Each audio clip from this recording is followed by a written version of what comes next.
I'm Chris Nessie, host of Behind the Mic, Voices of the EPN, a part of the Education Podcast Network, just like the show you're listening to now. Shows on the network are individually owned, and opinions expressed may not reflect others. Find other interesting education podcasts at edupodcastnetwork.com. Hey, welcome back. Steve here, and today I'm talking with Brook Bock. Brook is the Chief Product Officer at Lightspeed Systems. Lightspeed Systems creates products to ensure that educators have the tools they need to advance student safety and effectiveness in this technological world. What an awesome talk. You are going to learn so much. Thanks for listening. And by the way, before you go, it'd be so cool if you went to my website, stephenmiletto.com/reviews, and left a review. What do you think? Some nice words and maybe 5 stars? That'd be so cool. Also you could follow me. You can go in there, leave your email address, and when I start producing the newsletters, you get a copy of it each time. So good stuff going on. Thanks for joining me. Thanks for listening. Thanks for sharing, and enjoy the show. It's the Education Podcast, your favorite show, with lots of groovy guests and they share what they know. So crank it up to 10 and let your neighbors know that here's another show with Dr. Steve Miletto. Teaching, learning, leading, K-12. Teaching, learning, leading, K-12. Teaching, learning, leading, K-12. With Dr. Steve Miletto. Lightspeed products filter student and staff internet access, look for warning signs in student online activity, manage software across every district device, and give administrators the data they need to make effective decisions about the quality and efficiency of their students' online educational experience. Today I'm talking with Brook Bock, who is the Chief Product Officer at Lightspeed Systems. A veteran in the education space, Brook Bock has led the product vision, portfolio strategy, and global expansion for top-tier K-12 serving companies such as College Board and BlackBoard. In her role at Lightspeed Systems as Chief Product and Marketing Officer, Brook is responsible for Lightspeed's product strategy and platform growth to ensure educators and school staff have the tools they need to advance student safety and educational effectiveness. Brook, thanks for joining me today. Say hi to everybody. Hi, thank you so much, Dr. Miletto. It's a pleasure to be here. Well, glad to have you. And Brook, could we start by doing this? Can you explain why Lightspeed Systems exists? I mean, what's its purpose? Sure. Lightspeed Systems has been around for over 20 years, but our mission really is to create a safe, secure, and equitable learning environment for all students and staff. And we try to look at it as kind of a hierarchy of needs. So at that base layer, we want students to be able to interact, and staff, digitally in a safe way, right? We want their their personal information to remain private. We don't want to enable bad actors to penetrate, the digital environment within school districts. And then as you kind of move up that pyramid, we want students and staff to feel physically safe while they're in that educational environment, right? Not to have to fear for their physical safety. And then also be able to be in a position to mentally and emotionally digest learning so that, to the extent students are not in a position not well and have other concerns going on, that those are identified so that then they, ultimately are able to learn. And then, once all of those other factors have been addressed, that the district is in a position to be able to optimize learning. They're making the right choices about the technologies, the apps they're using in the school that will optimize outcomes. Very cool. All right. So the next question I got is, so who are you trying to get to listen to? I mean, who's your target audience? Sure. Not my kids. They don't want to listen to me. So it's really K-12 school districts. And, within that, that's IT leaders, right? They're kind of the front lines having to serve all the needs of everyone within the district. So they're very, very critical to us, but also teachers. Again, they spend the most time with students and they're clearly so many staff constraints right now. So to the extent we can make the teacher's life as they're enabling students to interact with their education in a digital way easier, that's really, really critical for us. There are a lot of other people that gain from our technology as well. That's, instructional technologists, curriculum leaders, and administrators, because we have data about what transpires on the device and network, we are able to provide valuable insight to all those audiences. That is awesome. One of the things that, as I'm looking through what Lightspeed does and so forth, there's some solutions that Lightspeed offers. In general, you offer three main type of solutions: security and compliance, safety and wellness, and engagement and impact. Could you explain what the focus of these solutions are? Because within that is, I guess, where the products are that do what the magic that they do. So can you talk about those solutions? Sure. So starting with security and compliance, and this is really how Lightspeed started back over 20 years ago. And we have a filtering product that, again, enables students to interact with websites and other places online that they need to. This is a federally mandated software, so all districts need to have it. But it basically filters out and does not allow students to access digital locations that might jeopardize their personal information or compromise the school district from a cybersecurity perspective. And then we have Digital Insight, which is a product I'll also talk about in a minute, but it does provide a privacy policy information about the apps in use, which is really important as, especially IT leaders are charged with keeping that security of the school district. So that's, that really is that digital safe room. And then as you move on to to safety and wellness, that is, we have the ability to identify incidents of self-harm, violence, bullying, all these activities that might occur and very, very often do occur in a digital way, where we have the ability using artificial intelligence to identify words that are typed in, searches that are typed in, both on the device, on the network, on the cloud, to give early warning signs so that an actual physical incident does not occur. So that's really the core part of our safety and wellness is to provide a more contextual view of the risks that might be present with students. We do have a classroom product which enables teachers to see what students do on their computers. It enables them to project screens to students and to the staff. That is also an important area for us to be able to, gain access to insight that occurs in the classroom to be used for that purpose. So you'll see more from us in that area coming soon. And then finally, engagement and impact is us taking that insight that we have and being able to deliver it in meaningful ways to districts. So we have a lot of data about apps in use. So the amount of time they're used, when they're used, again, the privacy policy information. So really providing insight to help district leaders, administrators, curriculum staff make better decisions about how they're investing funds to advance learning. Appreciate that. It's interesting because we've come a long way. And my career, I actually started June 2nd, started my 37th year and in education in Georgia. Thank you very much. And one of the things that's been interesting along the way is to see the progression of technology, all right, and the issues that you have with it.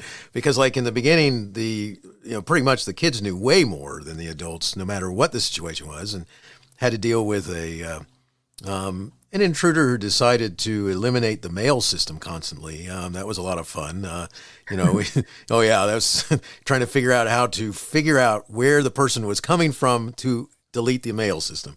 Doing a good job of driving the adults nut. Another thing I learned along the way was the fun things that kids can do to mess with you, because as your limited knowledge of the website takes hold, we had some people thinking we got hacked when it turned out that someone had put a back door in and they went in through the back door, and we came in on a Monday to find a squirrel drinking an adult beverage on our website. Yes, it was all kinds of fun.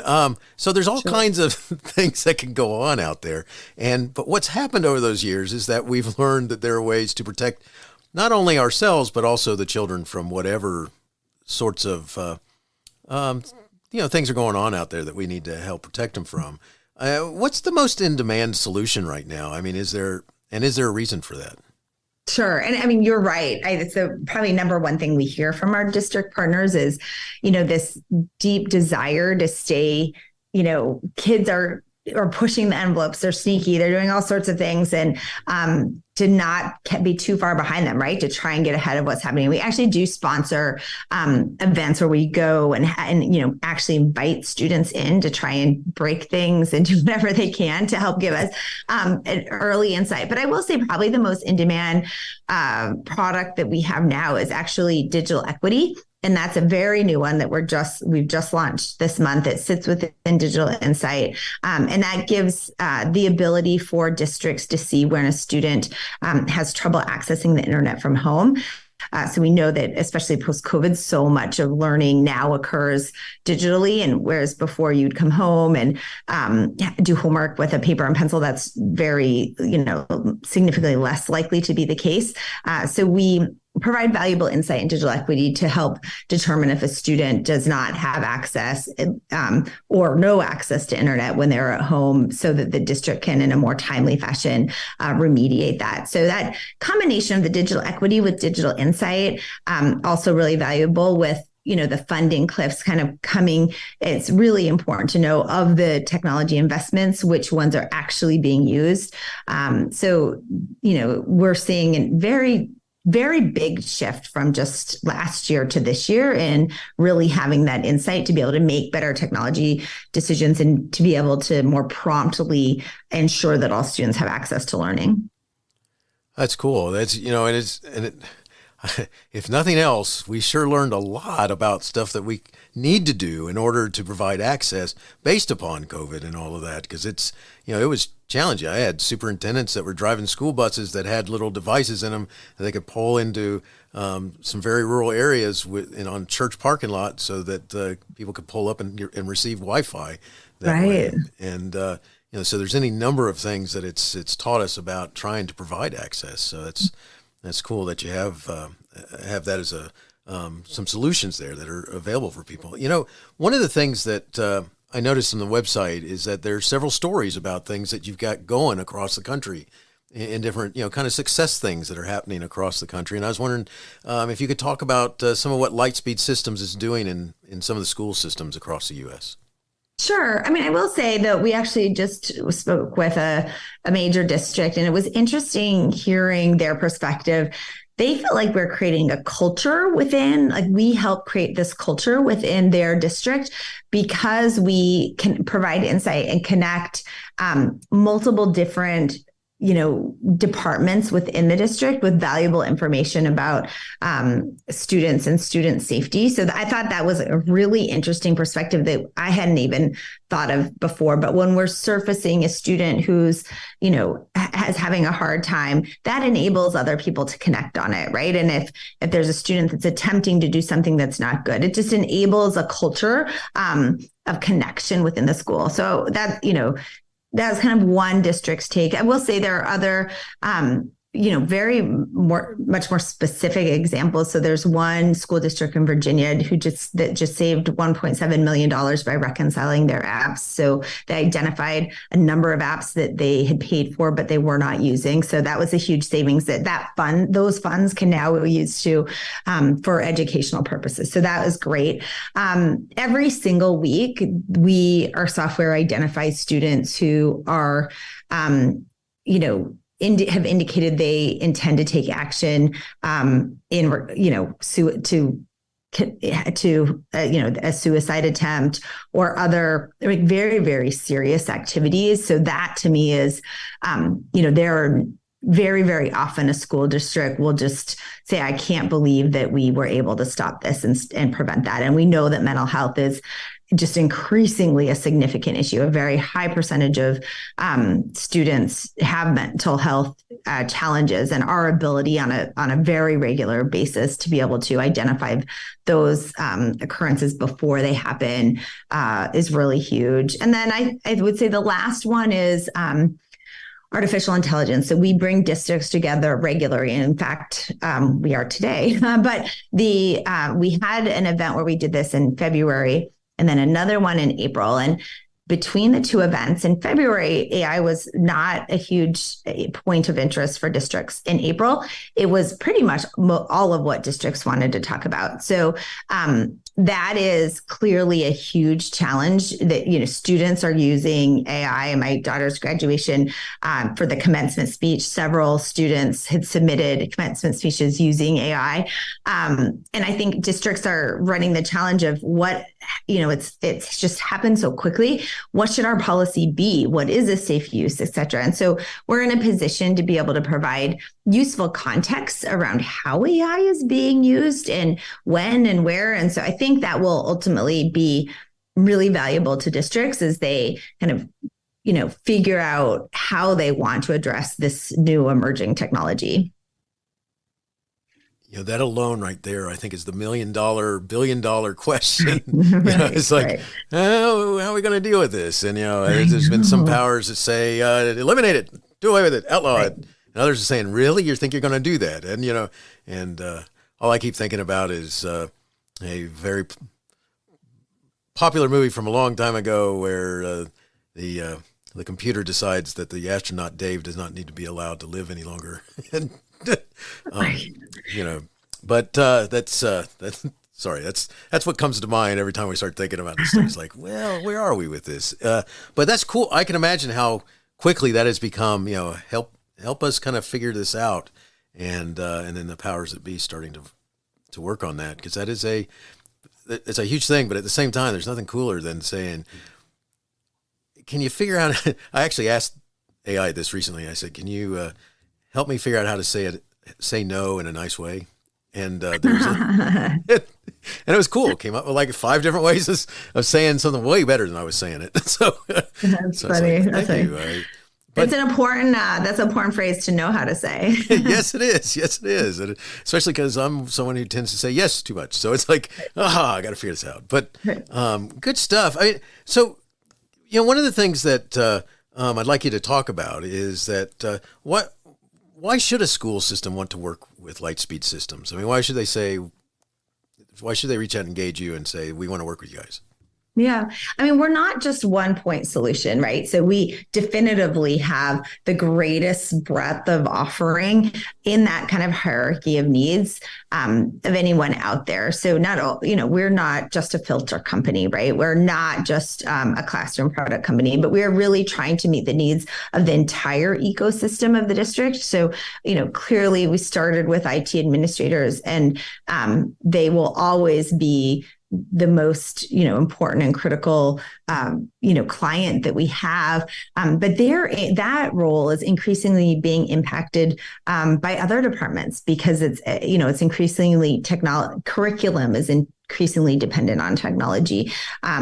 Safety concerns are happening in a technology environment. So our ability to meet all of those needs with really, really robust analytics is very unique. So, districts don't want to have 5 different vendors for 5 different point solutions. So to be able to go to one for so many of those is highly important.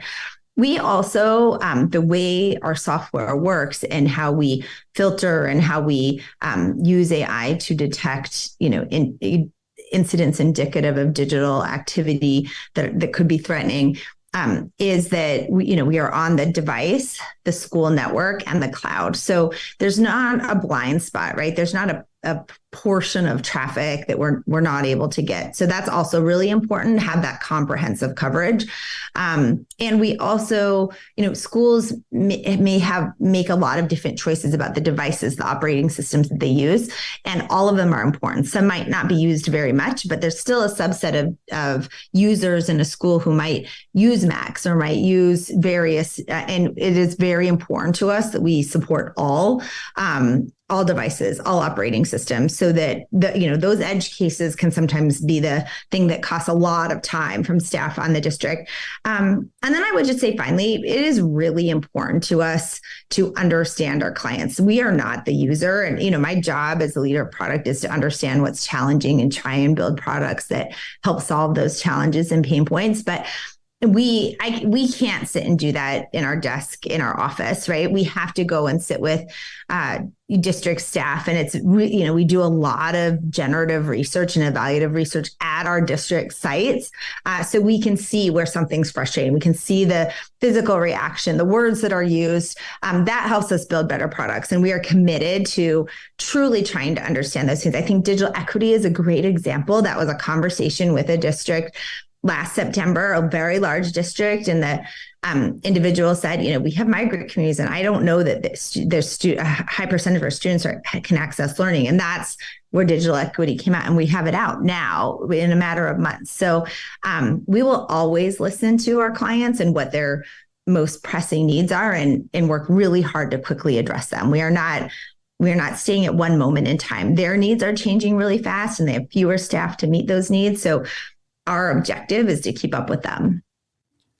It's and it's so powerful what you're talking about, because there's so many different aspects. I mean, one of the things in being around forever is that you see the things that we've learned and we do better, and then the things that are new because we didn't see that one coming, and you need some kind of help to make sure that you're able to address those things. It's such a crazy world in that, as soon as you learn about this, that, or the other, then the next thing you know is you got something new happening. I was at one school, I was an assistant principal for discipline.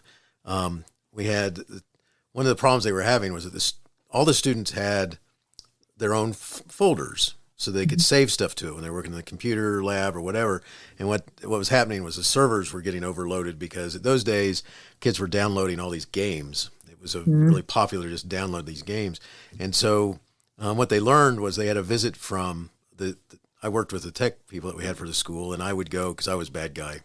I would go and I'd show up and I'd just ask to see a student and say, I need to show you something, and take them back into the back cave type thing and say, there's your folder. You guys can see everything I put into that. Yes, we can. And you need to empty it today, right. Or else we're going to. Right. Where I'm going with this is that was very simplistic. Matter of fact, what they were working on was trying to figure out, I don't know if you ever go to movies or not, but they just celebrated the 30th anniversary, which is killing me, of Jurassic Park. Oh, wow. Jeez. Yeah. I know, it's killing me. It's just like a couple days ago. And, what's funny though, is that in that movie, there's a scene where the character Nedry puts this little image of himself when they try to break into his computer, and it says, you didn't say the magic word. And the tech people that I was working with, what they were trying to do is figure out how to make a picture of me, where if the kids tried to go around the stop and all that sort of stuff, that I would say, you didn't say the magic word. Some of what you deal with, do you have school systems kind of talk to you about those as problems still today? Like things like, how do you let kids know that there are things that just because you might be able to, you maybe shouldn't do? I don't know. Well, it is. I mean, students are still they're doing that in a different way. They're proxy servers, and it's like their ways around they're doing the same things, right? They're accessing things that they is not the intention of what the district wants them to be doing in school. But they're still doing them, just doing it in more advanced ways and faster ways, right? Nice. So yes, we do see that very often. It's just funny how it's like it's kind of like you learn something and then you got something new that you got to deal with, and then you learn something else, you put something, and then you got something new. It's like, thank you very much. So keeps life interesting. That it does. All right, so what does working with Lightspeed solutions, Lightspeed systems look like? I mean, how does a school system engage with Lightspeed? I mean, what do you guys do? Sure. So, any of these needs, right? Whether you need to, have that security and compliance, that safety and wellness, that, insight to make better decisions and reconcile your Shanghai. Regardless of that, you will have a dedicated client services person who is there. Implementing our products is very fast. It can typically happen in minutes to a couple of hours, but you will have a technical resource and a client services resource there to hold your hand all the way through that and be available whenever you need it. So very much we view this as a partnership. It is not we don't have customers. We don't have people that buy things once and then we're gone. It is a relationship. And it has to work that way so that we can have the insight to know what's coming next and next and next for those clients. So very, very much a partner. We also understand that interoperability is really important. So when something that districts have to do for all of the software is roster, right? Like the software needs to know what rosters exist for the semester and for the school year. And they do that once. You don't have to redo it for every product. So it's our goal is to create a very simple way of working with us. And regardless of what SIS you use, regardless of what operating system, like it is one portfolio of products. They're not a bunch of different products that were acquired up. Like having that kind of same core platform is really, really important to us because that saves you time. We've also invested a lot in automated tools to validate that your setups and everything has gone correctly so that you're not caught being like, oh, something's wrong. Like we want to catch that for you. We want to make sure every step was done correctly and to minimize the steps that have to be done in the first place. So, truly it's a partnership. Our goal is to make it as simple as possible to use all the technologies that districts use today along with ours.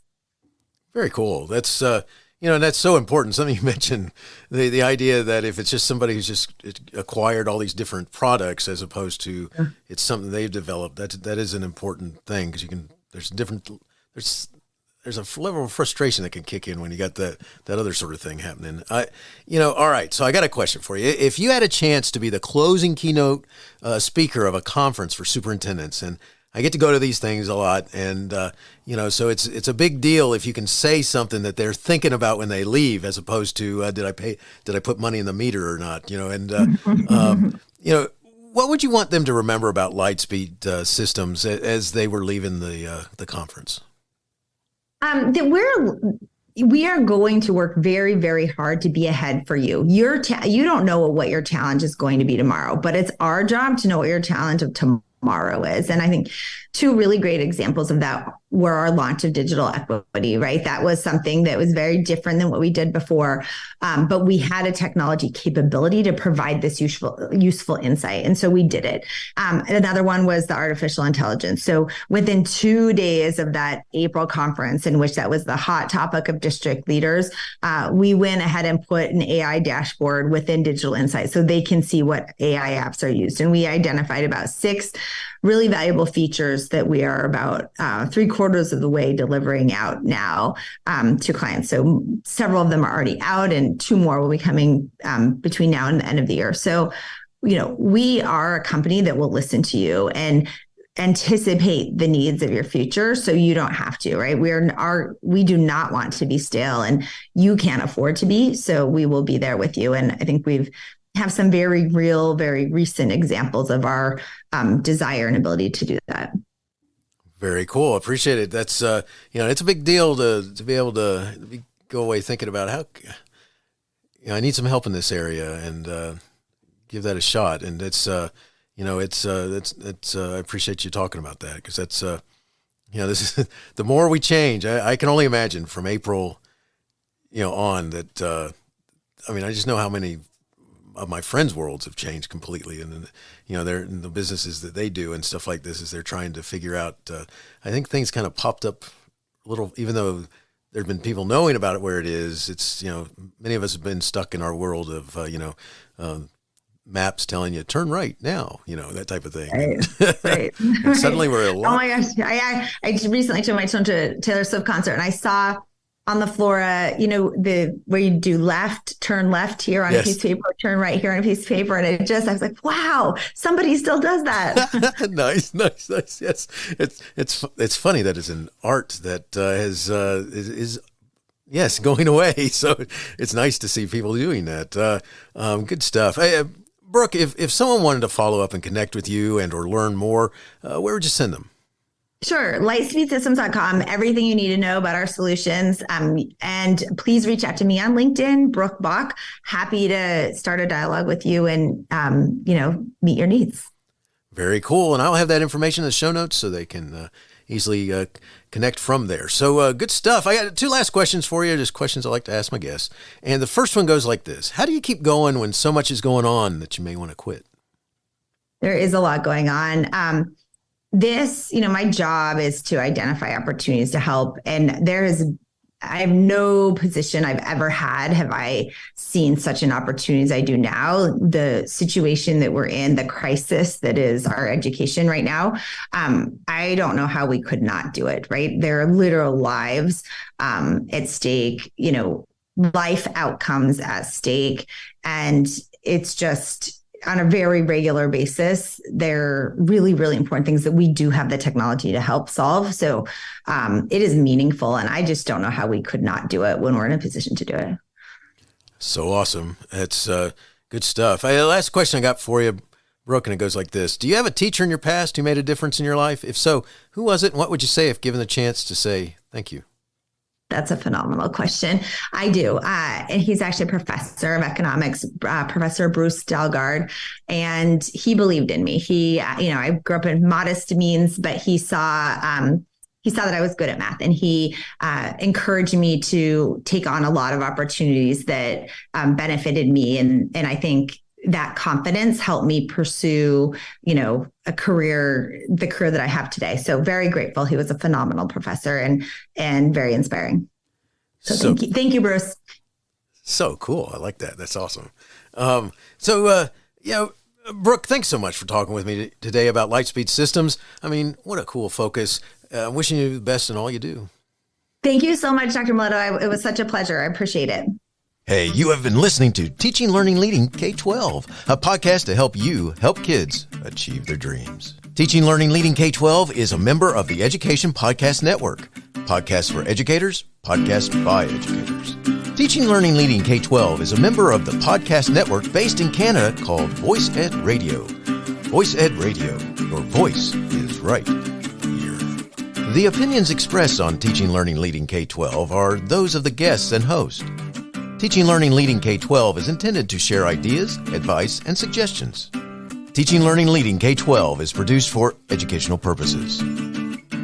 Hey, thanks for listening. It would be awesome if you visited my website at stephenmiletto.com and connected with me, left a review, and listened to more episodes. And by the way, you could also share it with your friends, with your family, and your colleagues. Thanks so much. You're awesome.